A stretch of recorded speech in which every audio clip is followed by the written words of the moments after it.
My friend invited me to a sleepover at his house. We weren't allowed to wake up before his parents. When I was 11, I was at the very bottom of my class until the teacher, Ms. Henry, made me sit next to the new kid. Thomas and his family moved into town halfway through term, so he just sort of appeared one day. During his second week, Ms. Henry tried to draw him out of his shell by asking about his favorite TV program. "What's a TV program?" he replied. That got a laugh. Clearly, he was playing dumb to put one over on her.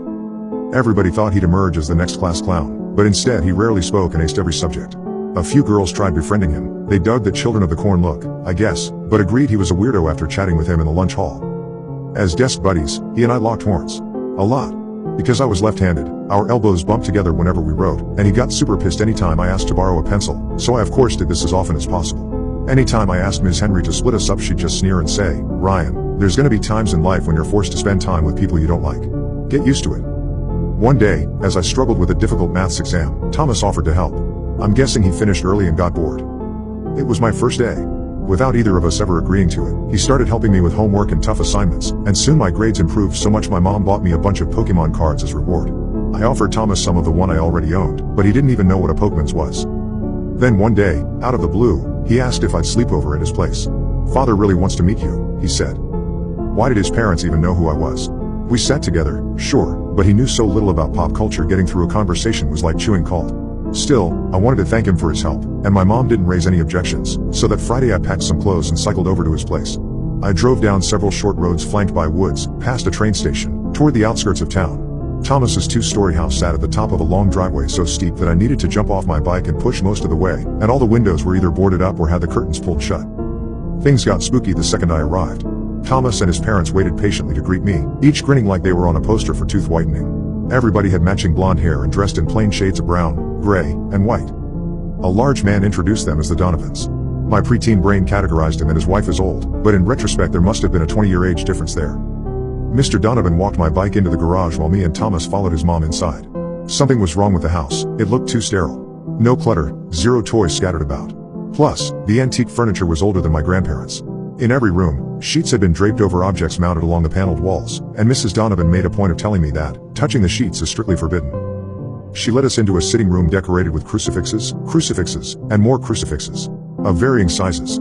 We kneeled down on a colorful rug, facing each other. The only sound was the ticking of a grandfather clock. At last Mr. Donovan joined our group and led a prayer for the standard stuff: good health, blessed weather. Even though I'd gone to Protestant church with my grandparents, I couldn't figure out what religion we were meant to be practicing. He obviously thought of himself as a spiritual leader, and devoted a lot of time to the blind sinners who would suffer swift retribution on Judgment Day. It wasn't until he called for a minute of holy silence that I heard a low, shaken voice. I concentrated hard, tuning out the clock. There were muffled cries from somewhere within the room. I peeked my left eye open. Nobody was watching, although the way the family didn't stop grinning made me shiver. I glanced around the room. We were alone. When I turned back towards the circle, Thomas's mom was staring straight at me, her smile practically splitting the seams of her face. Quickly I shut my eyes, already anxious to go home. The silence seemed to last forever.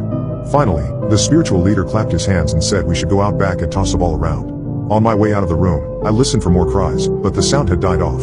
I figured my imagination got the better of me. As Thomas and I tossed a leather ball back and forth in the long grass, his dad watched from a crude decking area, beaming. Like at school, Thomas threw with his right hand whereas I favored my left. We kept trying to pass each other bad shots, competing to make the other miss a catch.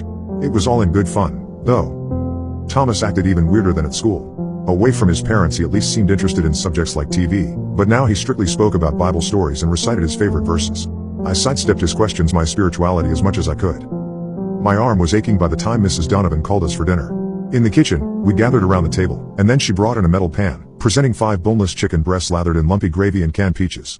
Before we ate, everybody linked arms for another prayer, and part of me wished the ritual would never end, because then we'd need to choke down the food.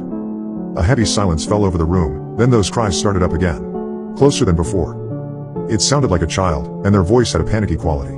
If it wasn't for the threat of another glare from Thomas's mom, I would have peeked. As the prayer dragged on, the crying became more hysterical, until finally something rattled against the wall behind me. Mr. Donovan's voice raised, thunderous now, and drowned out the sound. I'm not sure which scared me more, but either way my arms broke out in goosebumps. The sermon ended 5 minutes later, and we sat there in silence until the head of the table said, "Amen." I checked the corners for sobbing children, finding only more sheets. What then? A CD player? My imagination?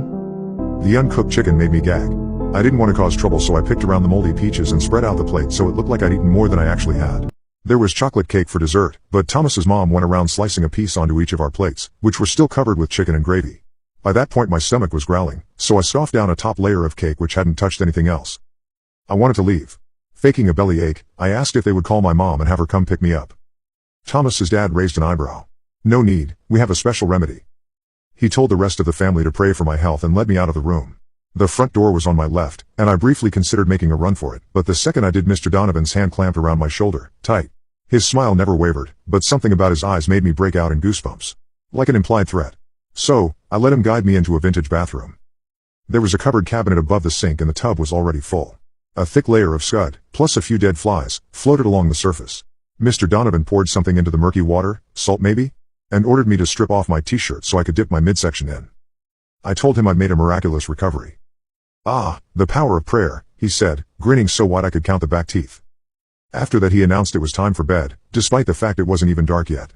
Upstairs, at the very far end of the hall, a huge object spanning the width of both walls was covered by another sheet. We got ushered me into Thomas's room, which was even more dull and lifeless than the rest of the house. A queen-sized bed, one small cupboard, and a single wooden chair tucked in the corner. We needed to share the bed, but only after another round of prayer. Then, it was lights out before 9 o'clock. Alone with my friend, I rolled over and asked what religion his family practiced anyway. He gave the vaguest answers possible, and when I pushed him, became hyper-defensive. So, I said, "Hey, do you ever want to punch Miss Henry right in her stupid ugly face?" That made him laugh. Away from his parents, he became more like his school self. Not normal, but closer than before. We argued over who the hottest girl in class was, followed by the most annoying. Without meaning to, I brought up one who always teased him, and it was like all the energy leaked out of my new friend. "I know everybody thinks I'm odd," he sighed. "They just need to get to know you like I did. They'll come around." "You think so?" "Absolutely." He smiled. Then, after a little while, he said, "Hey, want to see something creepy? I'll show you if you think you're brave enough not to wet the bed." I rolled my eyes. He wanted to rattle me, like when we played ball. Sure. "We've got to wait until Mother and Father retire for the night." I kept asking what he had planned, but he wouldn't answer. He got a kick out of keeping me in the dark, I think. He waited until the house fell quiet, and then swung his legs out of bed. "This way." In the chilly, dark hall, enough moonlight shone through the windows beside the staircase to see by. As we tiptoed past several closed doors, that crying returned, growing louder as we approached the object beneath the black sheet. Not my imagination then. Facing me, Thomas whispered, "Don't worry if he looks at you, just make sure you look away fast. You'll be fine so long as you look away fast." Before I could ask what that meant, he crouched down, grabbed the corner of the sheet,